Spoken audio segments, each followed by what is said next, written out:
we're your team Starbucks, and we're going to be talking about Target supply chain and the impact of COVID-19.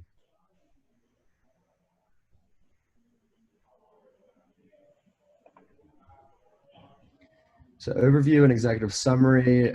Today in modern shopping, customers seek for convenience and flexibility within retail operations. Ensuring that the 6 drivers of the supply chain are organized and aligned helps with this process of fulfillment. Using digital media outlets, surveys and feedbacks, and collecting customer data all help with this operation. Modernizing payment methods and accessibility within operations also helps with gaining information about customers. COVID-19 has impacted the supply chain operations for businesses all across America and the world. In order to stay competitive and relevant, it's important to adapt to current technology and use it efficiently within your supply chain operation. Yeah, so I had Target's evolving supply chain, and for the evolution of Target's supply chain, we really wanted to cover the battles with e-commerce and digital sales that Target's had with this new market, and especially Amazon being a big competitor. Target's been nearly required to focus on digital sales and e-commerce, which they have done. They've done it pretty well. Target's had a big increase of digital channel sales of about 31% in 2019, and the company has decided to fully embrace technology and started to offer free shipping and eventually go into free 2-day delivery.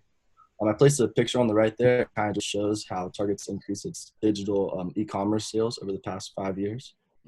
Yeah, and for efficiency versus responsiveness, for its balance, they've done a pretty good way of balancing both of them, considering they've used full visibility of the supply chain in order to take fulfillment down to like a granular level, which has made a big difference in their cost of shipping, tracking, and pricing of their items in store. I definitely would say that it's geared towards efficiency compared to their competitors in the zone of strategic fit. I'm saying this because of how they're constantly looking for different and more ways to increase their efficiency of their supply chain in order to get a step ahead of customers. For the trade-off of their 6 drivers of supply chain, I think Target does a very good job of balancing all of them. And when they do have trade-offs, it doesn't really seem to affect them too much. But one trade-off I did find was how Target's been spending a lot of money on new technology to better their supply chain visibility. However, this new technology is very pricey and has been affecting their in-store prices and warehouse prices.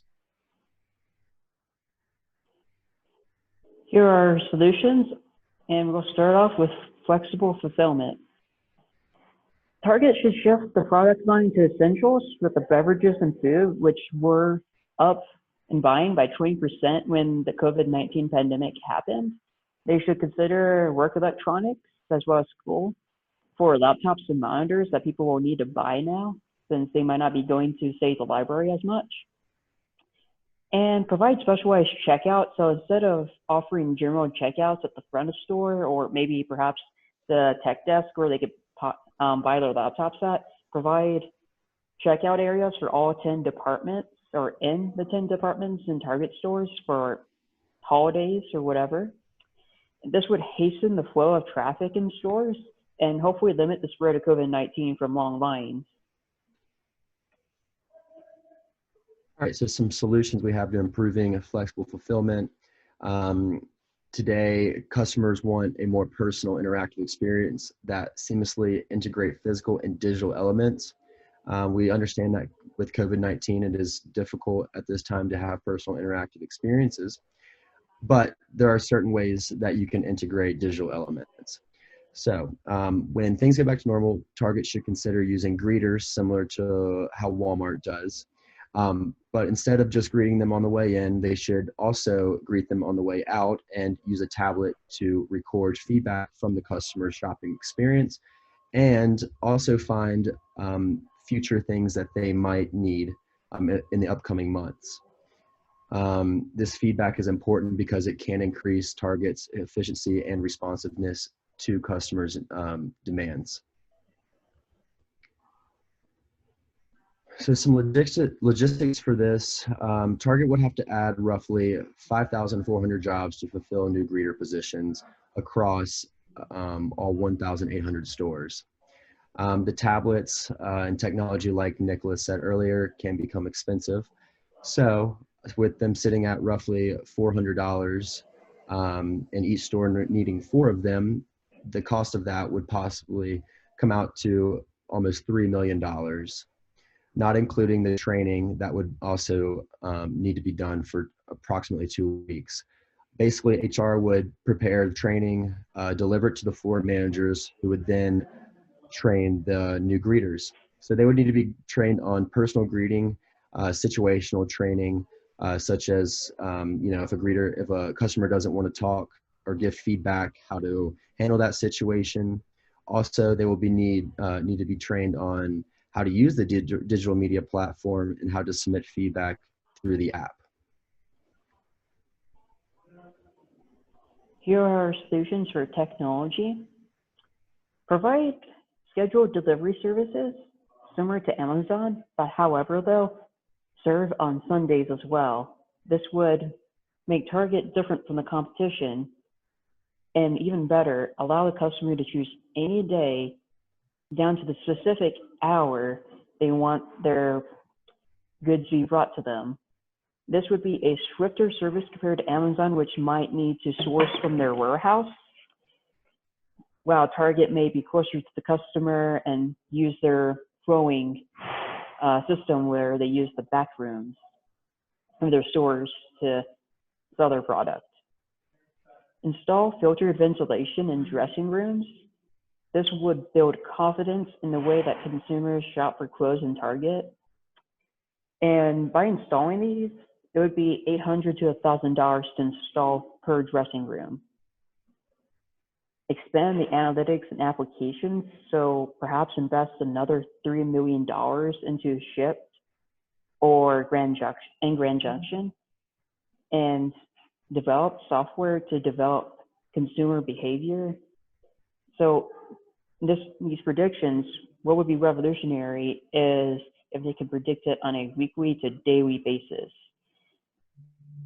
and build a family of apps to serve different needs, specialized for different needs of the consumer, whether it be buying, say, holiday or food essentials, and update these apps continuously, so these apps may stay prevalent for many years.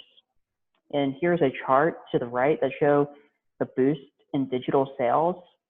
So to show that technology is important to Target, because you can see that in Q2 of 2020, it went up the highest it had since, say, Q3 of 2019 and then Q4 of 2019. Yeah, so for return on investments, one way that we're doing to ensure positive return on investment is by minimizing the amount of money it takes to implement our solutions. For example, our solution of greeters and tablets at the Target stores is only going to cost around $3 million, like Tyler said, to implement, and we estimate it to make more money than that, which would create a positive ROI.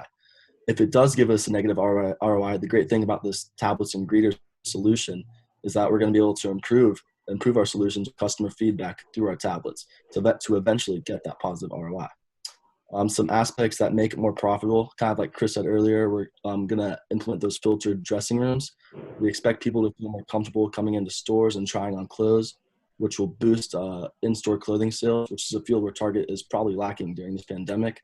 There's also going to be less in-store returns with filtered dressing rooms, considering more people are going to be trying on these clothes in-store. There's going to be less online purchases where they have to return it in store. Guest experiences, like I said earlier, we're going to be able to measure this with our greeters and tablets. At the end of the shopping trip, we're going to be able to ask customers if our new solutions made their trip more or less enjoyable, as well as what products consumers are enjoying. This way, we're going to be able to change products and our solutions to consumers' likings at the time.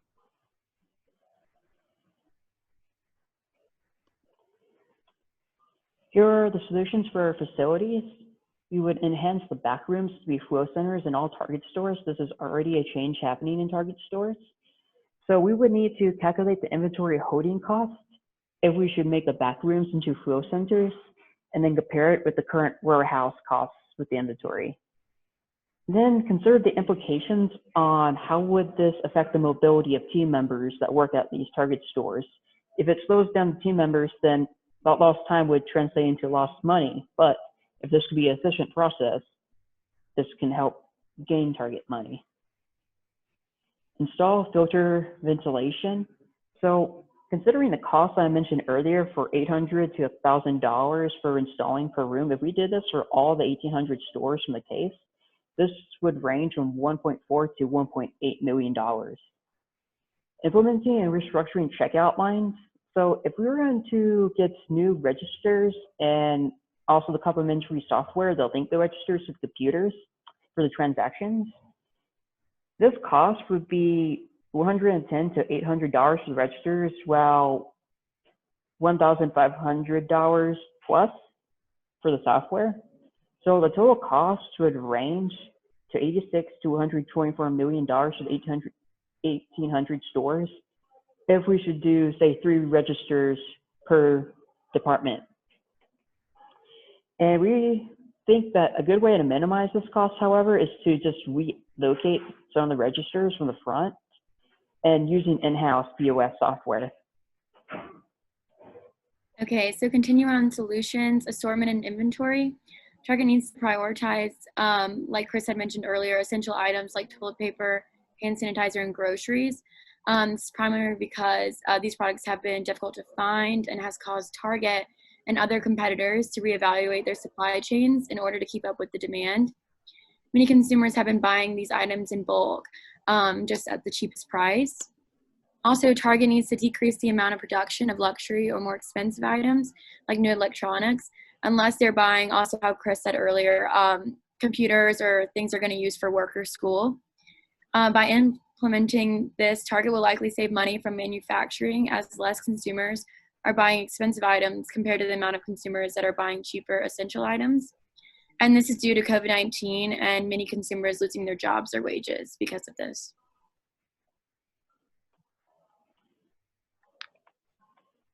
Okay, here are solutions for seasonality and forecasting.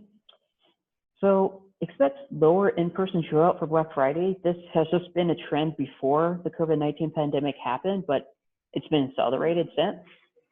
So to cater to the customers that still prefer the traditional routes of shopping, provide specialized checkout lines, provide pickup service with lanes. So that's just a way that they can already approve on the pickup service that's been implemented since the pandemic, is just provide lanes that the customers can come.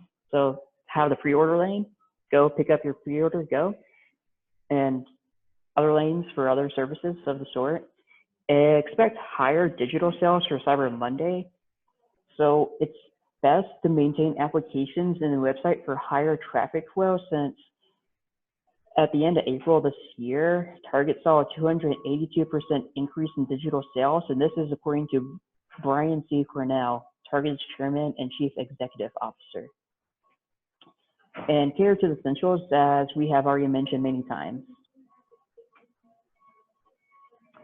For risk and contingency planning, the risk for greeter and in-person surveys would be the risk of COVID-19 transmission.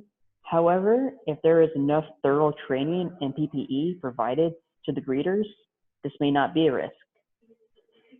Costs with the greeters surveys, software application, facility changes would be something that Target would need to consider. But however, though, this would provide strong revenue just because it would make Target different from Amazon and Walmart, and establish a strong public image of Target, because it shows that Target cares about their customers when they put the filters in the dressing rooms, or that Target's innovative because of, say, the greeters with the touchpad that are very modern compared to greeters from Walmart. And focus the efficiency over responsiveness. That's might be a bit of a change in the balance, because as Nick brought up earlier, Target's kept a balance between efficiency and responsiveness. So this might be more so a focus on efficiency, since the consumers will be mostly buying the essentials for this year and probably for years to come. So lastly, the conclusion, Target was forced to make changes in order to keep up profits during this time of COVID-19. Target innovated their online and delivery aspects to accommodate consumers that did not want to leave their homes to shop. And this goes along with the free two-day shipping. And with these implementations, Target has kept consumers' safety as a priority. Conclusion recommendations. Incorporating greeters that stand at the doors of in-store Targets that have tablets where they are able to receive customer feedback and separate themselves from the competition. Adding ventilation systems to the dressing rooms where customers would be able to once again try on clothes. This would decrease the amount of returns and increase the amount of clothing sales. Having specialized checkout lines where inventory would easily be separated and offer quicker service. Target should prioritize essential items and decrease the amount of production of luxury or more expensive items. And this would show an increase in inventory turnover and offer more shelf space for essential items. Target should prepare for an increased amount of online shoppers during Black Friday, as many consumers rather not be in large crowds. And the risk associated with all of these is COVID-19 transmission and increased budgets. Conclusion continued. Our question was, how will Target prepare its supply chain for the increasing cost that is directly affected by offering free 2-day shipping to customers? And the limitations that we found with this case study was, since Target adding free 2-day shipping is a recent implementation, the data of how consumers reacted to this is limited. Target has a rather successful supply chain, so there was difficulties finding trade-offs between the 6 drivers of supply chain. And these are our references.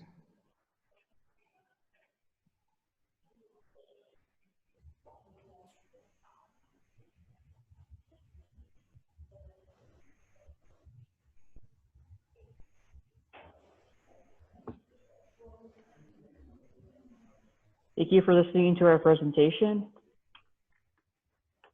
and have a great day.